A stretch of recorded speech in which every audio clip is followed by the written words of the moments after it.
What is up, God Gamers? The goal for today's video is to get you guys to be thinking about some item interactions that maybe you don't quite think about, and especially in situations where you have suboptimal items and you need a place to put these items, then that is the goal for this video. Obviously, I can't tell what skill level all of you guys are at, so some of these might be quite obvious to you, but again, my goal is to just show you some spots to put items when you are kind of low rolling or you have an open slot and you just need a place to put an item to get a better placement, that sort of thing. So with that out of the way, let's get into it. So first up, we have Protector's Vow. And so what I have up here is some units that maybe you haven't quite thought to put Protector's Vow on. Obviously, we have the obvious ones like Jarvan and Sejuani and Shin, you know, just high value frontliners that you want them to cast really early on to the fight. But here are some other ones to think about. So Caston, I think, is really OP to have this item on in the early game, especially when you're running Void, because your little Voidwing will get a knockup and you have your Caston positioned to the side right next to the Voidwing. It'll do a knockup, Caston autos twice, and then Caston will disarm them, making it to where their front line just literally doesn't play the game. And so it's a quite OP interaction early on. Vi, especially when you're running a backline AD carry, putting this item on her and then having her in front of your backline AD carry, she will break their armor, and then a lot of times you can kill their frontliner before their frontliner even casts, especially if you have a strong AD carry behind her.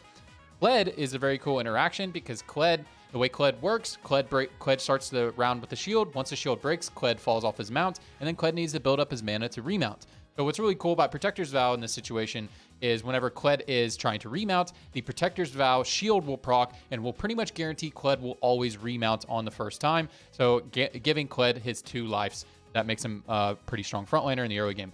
Warwick, same idea. If you are, especially if you're wanting to main tank Warwick early on into the game, putting Protector's Vow on him, getting that high value fear early on into the fight. And then the way Warwick also works is whenever he's putting up his fear, whenever it's getting ready to proc, once he has that little bubble around him, his healing is increased as well. So procking that early on into the fight so he can actually get values on his auto. We've all been there where we're tanking our Warwick and our Warwick pops his little thing, and then he gets like 1 auto off before he dies. So procking that really early on the fight can really up his sustain and can make him a lot more tanky in the early game. Katarina, obviously if we're running Katarina as a carry, we want to have carry items on her, right? But if you're in a situation where there's an open slot, you're trying to get better placement, that's really what we're talking about, especially with a lot of these other carry units here, that you just need to put an item slam on her. What's really nice about Katarina, she has healing reduction in her kit. So if you're not main carrying her, or if you just need to throw an item on her, but she has an open slot, the Protector's Vow can be quite nice because you can proc that, healing reduction very early on into the fight. And then additionally, she'll probably get a second cast off guaranteed because she will have that shield to help her. Taric, this one's probably obvious to a lot of you, but Taric is really great because you can put him next to a high value frontliner or a frontliner carry, put him right next to them, and then putting a Protector's Vow almost guarantees that Taric will cast at least twice every single fight, which if Taric casts twice, then you have a very thick frontline regardless of what star level he is. Nasus is really nice, same way as Vi, because Nasus does steal some of the stats. It's not quite as intense as like a Sunderer or anything like that, but the stealing of the stats can be quite nice because it can make their frontline less tanky, and then hopefully after he gets that big cast, you can kill their frontline before their frontline gets a big cast. So it's just a nice little shred, as well as whenever Nasus, if he's ascending, then he'll have a lot of HP, and then the Protector's Vow scales off of HP, so you'll get a really fat shield once a Protector's Vow procs. Very, very, very nice. And then also, just again, the Protector's Vow, getting those extra resist after it procs is really nice with Nasus, who has a lot of HP once he ascends and once he gets all thick with it. We're going to go Super Saiyan Doge, you know what I'm saying? Yasuo is a very cool one. So I like to think about Yasuo putting this item on him, especially if you're not main carrying him, if you're running him as a side carry. But what's really nice about this item kind of works in 2 ways.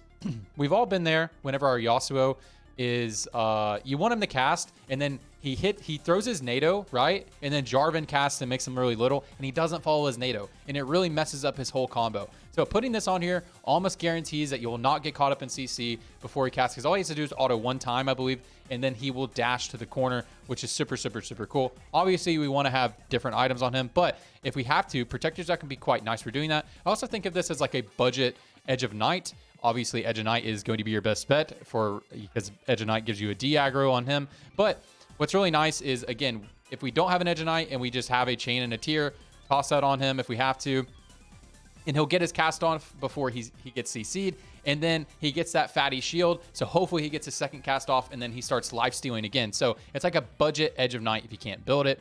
And Urgot is really nice too. I also think this as like a budget edge of knight. We've all been there. We really want our Urgot to cast twice, and we've all been there whenever he dashes into the back line. He gets that fat shield, the shield goes away, and then he's so close to proccing again, and then he dies before he procs his shield. If Urgot can proc his shield twice, that is so powerful. So what's really nice about this Protector's Vow interaction is he jumps into their backline with his own big fat shield from his ability, right?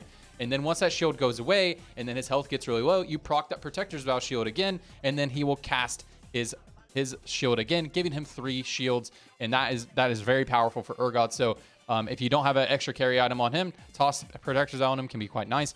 And then Senna, which is going to be a nice segue into our next slide, is Senna is just a unit that really just putting a random mana item on her. Like, especially if you get dropped a Protector's Vow and you don't have a bunch of high value frontliners and you're thinking about, man, where do I put this item?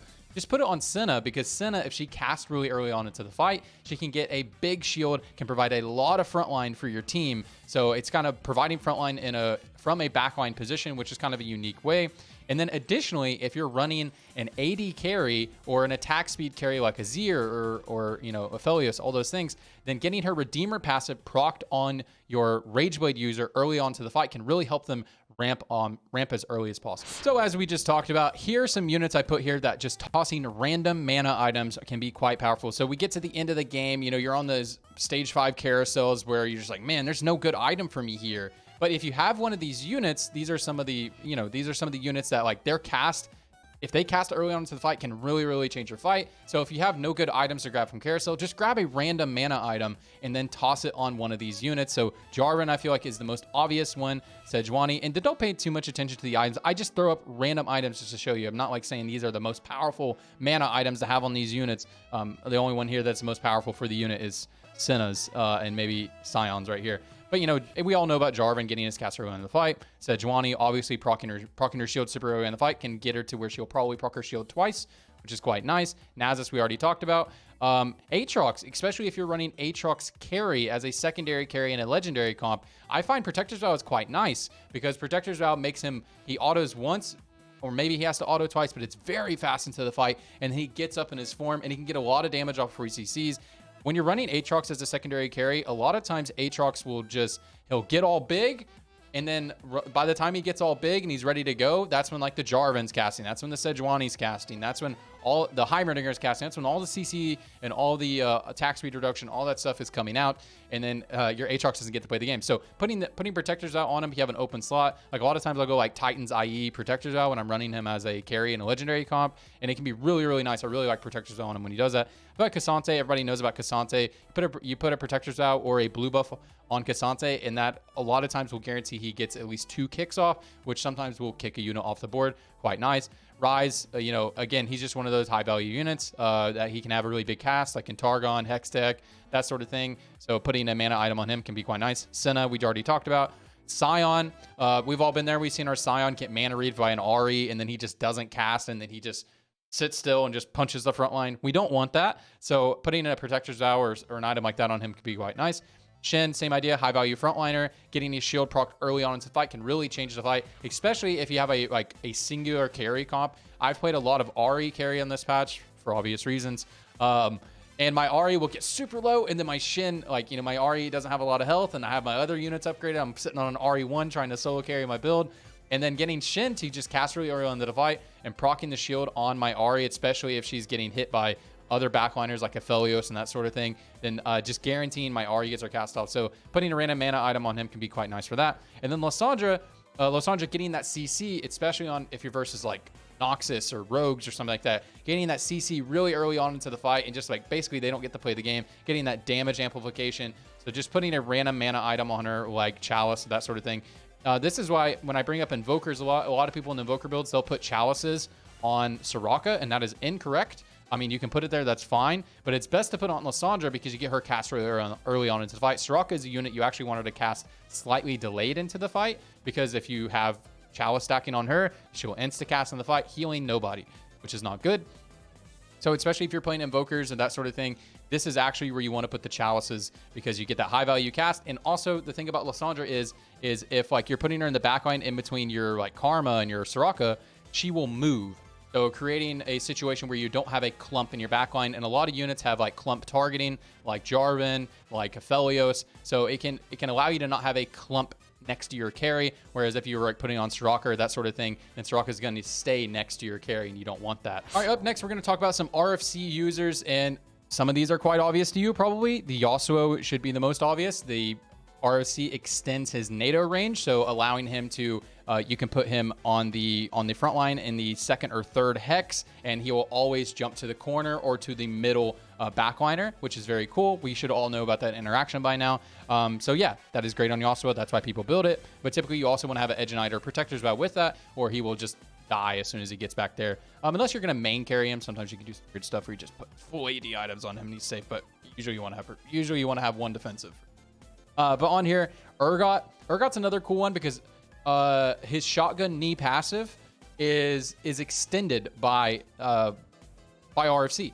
So it also extends his jump range. I don't think it clearly says that in the tooltip, but if you put an RFC on your Urgot, you'll see him just like zoom across the board sometimes. I'm not sure if that's intended or if it's even, because I'm not sure if that's in the tooltip, but it does extend his dash range, and then it'll extend the range of his shotgun knees. So it is quite cool. So once this game is a little bit more balanced, we'll definitely have patches where you slam an RFC early on into the game, and you can actually think about flexing between Yasuo and Urgot. So you can be like looking for, you know, am I going to play Aphelios or Urgot side carry, or Zeri with Urgot side carry, or you're building AD items. You're like, oh, I could play RFC Yasuo and then you know, get some AP items to play my Kaisa, that sort of thing. So once this game is more balanced, you can really start building RFCs earlier on in the game and not feel super bad about it, because you can think about flexing between these two carries. But at the time of making this video, a lot of times your game is kind of like, the direction you're playing is kind of decided very early on into the game. But hopefully the game will get more balanced soon. You can do this flex here.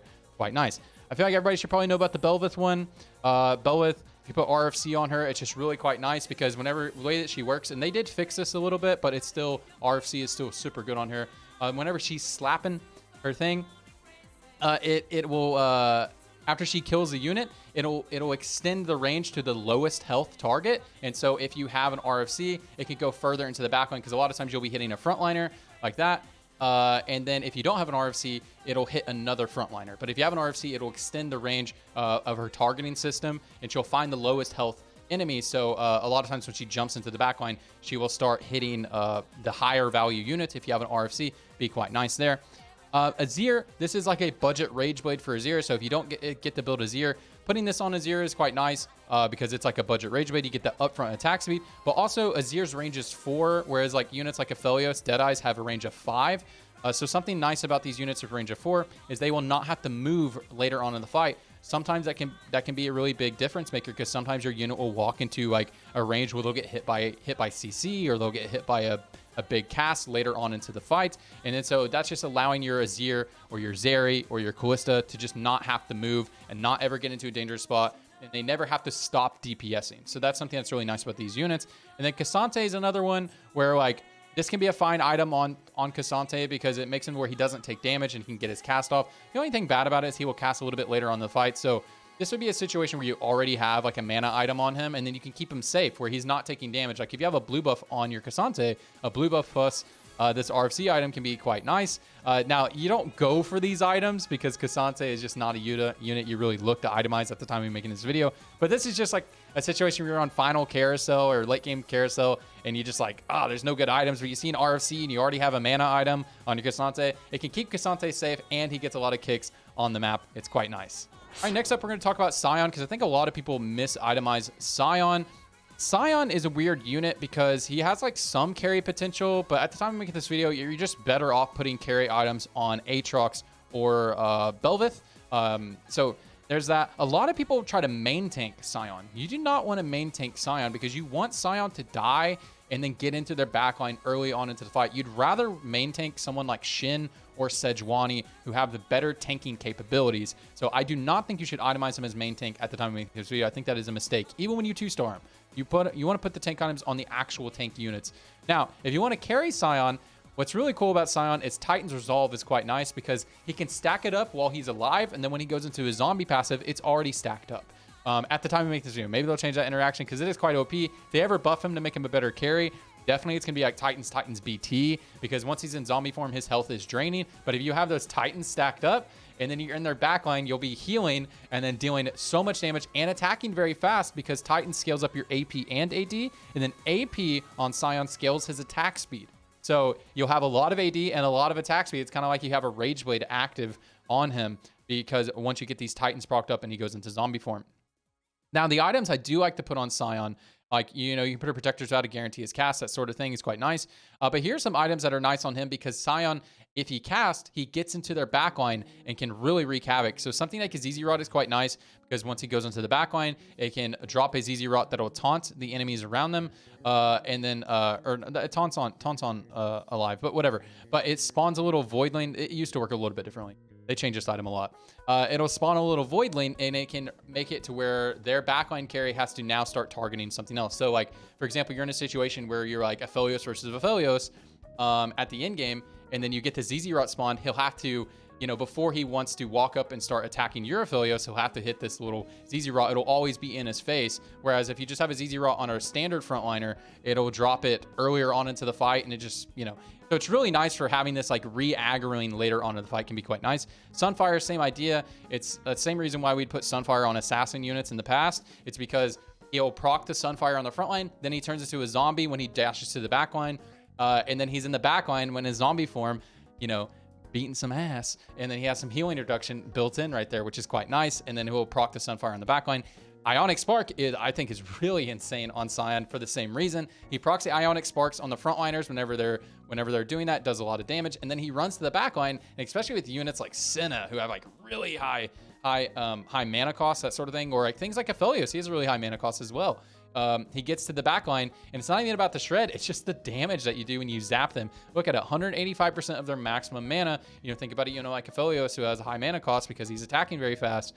Then you go that, you know, this in the backline, Aphelios will unalive himself back there. So it can be quite nice. Here I'm going to talk about some Ahri items. This is like when you have suboptimal Ahri set up. So ideally when you're running Ahri, these items that that Mobalytics is suggesting right here are probably best in slot. It's blue buff, Jeweled Gauntlet, plus a healing item is usually your best bet, but you can also go another flat damage just for the one-shot build, can be quite nice as well. But here's a situation where you have an open slot or you don't get your mana item. What is something that you can do? So Ahri is a unit, especially at the time of making this video, you just need her to cast. You need her to get that big cast. So if you can't get a healing item, but you get dropped double belts, or you get dropped, or you're on the late game carousels, you know, you can just grab a Warmogs. You know, who needs to heal if you have 800 bonus health? You know, if you have 800 total health added to your unit, you know, she doesn't need the heal because she'll guarantee get her third cast off unless she just immediately gets assassinated. So that can be a third item to just toss on her to guarantee she gets her cast off. Now, what if you're in a situation where you don't have the mana item,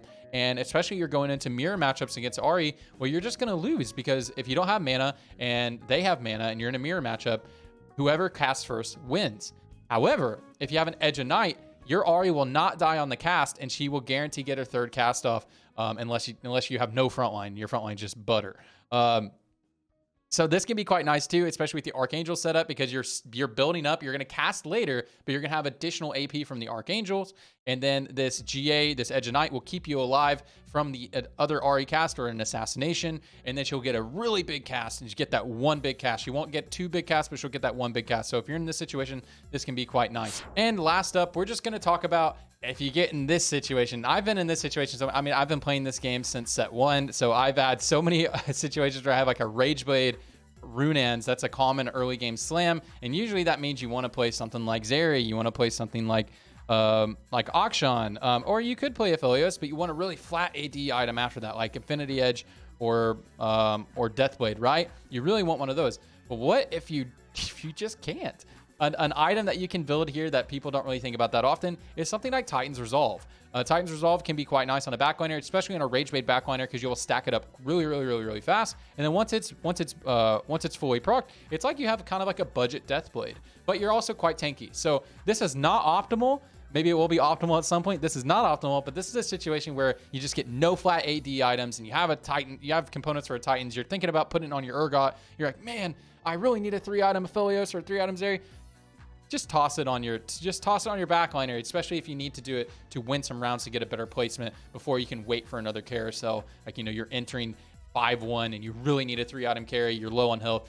just build the Titans and put it back there. It can be quite nice on some occasions. Anyways, guys, that is pretty much it for the video. I just wanted to show some items, some item slams that maybe you don't think about in suboptimal situations. Hope you guys learned something from this. Hey, if you have some item interactions that I don't know about, that are some unique things that you found some tech, hey, put it in the comments below. I am not God. I am not arbiter of this world. I'm just someone who has been challenger since set 4, and every set that I've played, currently around Grandmaster, and I play a lot of TFT. So I just wanted to share some of this stuff with you guys. But anyways, that is it for this video.